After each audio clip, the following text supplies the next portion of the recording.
Mohamed ElErian is an influential voice in the financial world. He led PIMCO for years, running the world's largest bond fund. Now he's the chief economic advisor at Allianz. And he says the economy could look very different as we emerge from the pandemic. I sat down with him on Friday. Mr. ElErian, new unemployment numbers came in this week just under 3 million.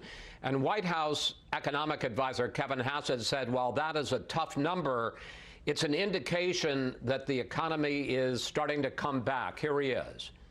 I think the fact that we came in under 3 million suggests that the turning on of the economy is beginning, and it's beginning to show up in the data. And so what we expect now is that claims will continue to decline as the economy turns back. Do you see the jobs picture getting brighter right now? So it will get brighter in the sense it'll get bad at a slower rate. But we should not forget how bad this picture is. With the additional 3 million, Chris, that is 36 million people have signed up on jobless claims in 8 weeks.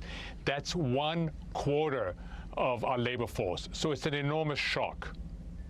So the consistent forecast from the White House is of a sharp, steep, quick downturn to be followed in a V shape by a sharp, quick rebound.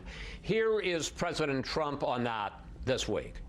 We're going to do well in the fourth quarter, and I think next year, with all of the stimulus, all of the things we've done, I think we're going to have one of the best economic years we've ever had.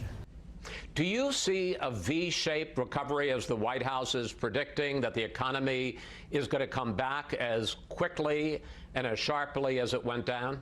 I sure hope so, but I think it's uncertain. And it's uncertain because both the journey to next year and what next year look like are uncertain.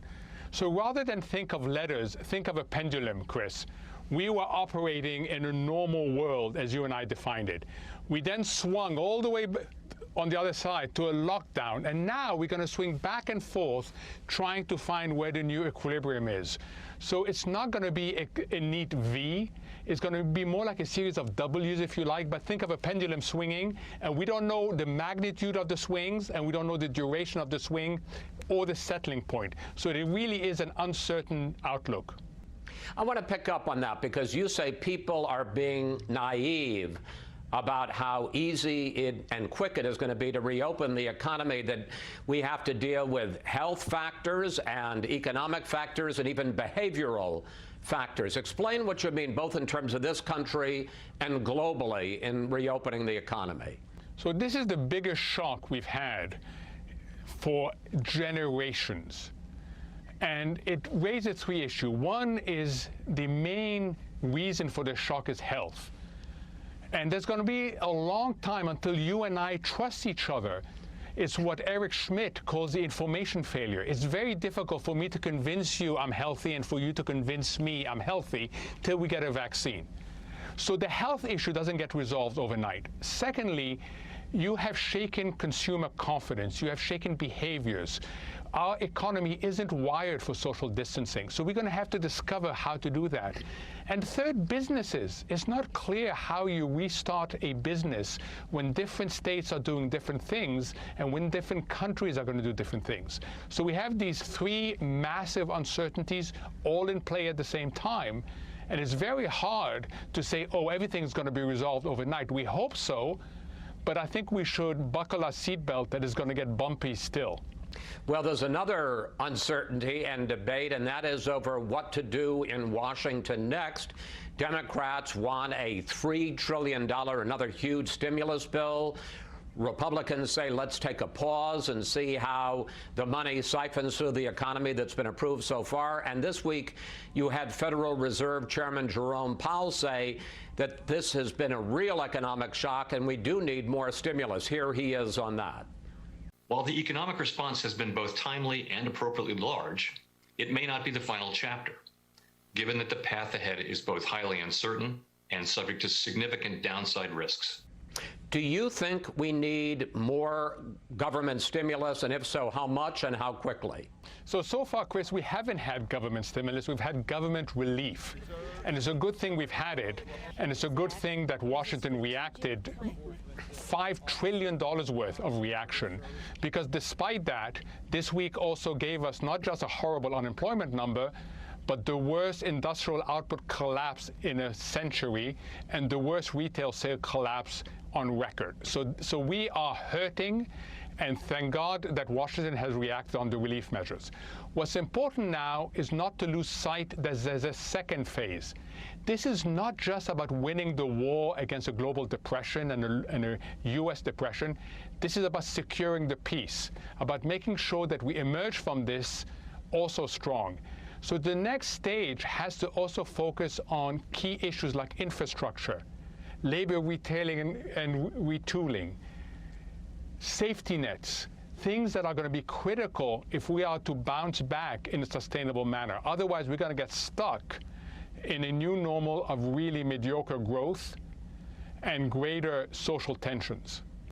And then there are the financial markets, which I think have surprised a lot of people by remaining surprisingly strong. In fact, the markets are up about 25% from their bottom in late March. You say that the financial markets are in one universe and the real economy is in a different universe. What do you mean? They're looking at different things. So you and I in the real economy are wondering, when do we get to go back to work? When are the stores open again? We feel very big disruptions to our everyday life. The marketplace are saying, look, that's fine, but that's all short term. We look to the long term. And when they look to the long term, they see a win-win hypothesis. I think they're too optimistic, but let me explain what they see. First, they bet that we're going to come back quickly, the V. And if we come back quickly, then looking through, which is the phrase you hear the most, this awful period is the right thing to do. But they have a second win, Chris. If we get that wrong, it doesn't matter, because the Federal Reserve is buying assets, and is buying assets that we never imagined it could buy. So there's this sense of comfort that you get to win whatever the outlook. I think, Chris, that it's too optimistic, but markets do what they do. Well, I was going to ask you, do you think the markets, as one of the great investors, do you think the markets are going to stay as strong as they are right now, or do you think at some point the two universes are going to collide and reality will intrude? So most of us who think fundamentals are important, that ultimately you are betting on companies' profitability and you're betting on the viability of a system, are cautious here. And we've had several warnings from really respected investors. But I also understand those who say, that's fine, but you are dinosaurs. We are betting on something different. We are betting on the Federal Reserve. And if you have a printing press in the basement, then you can have a massive influence on markets. I personally think it's easier to make a relative call between different companies. I get nervous betting on the overall level of the market right here.